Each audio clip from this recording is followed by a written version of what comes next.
Thanks for joining us here on News 12 New Jersey. I'm Lisa Salvati. The ferry accident sent a number of people to the hospital and left investigators with many questions, including whether it may have been headed to the wrong dock. News 12 New Jersey's Ranji Sinha gives us a look at the scene following the crash. Well, the boat involved in the Manchester police say they've busted a prostitution ring.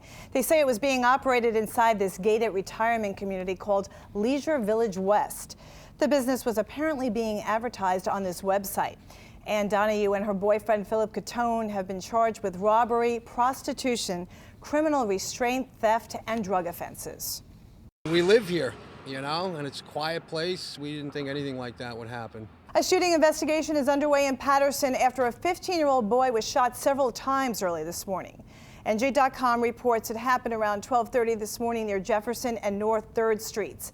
The victim is in critical but stable condition. Anyone with information should call the Patterson Police Department. We're going to check in with meteorologist Michelle Powers for Weather on the Ones. Michelle, chilly out there for people heading out. It certainly is, Lisa. This is it. This is going to be the coldest night before we start to turn things around. Starting this Sunday, the Port Authority will raise the Easy Pass toll for all of its bridges and tunnels.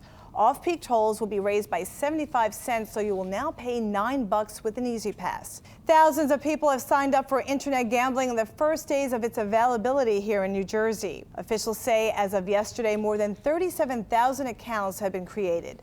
Full statewide internet gambling began Monday. It marks the biggest expansion of gambling in New Jersey since the first Atlantic City casino opened in 1978.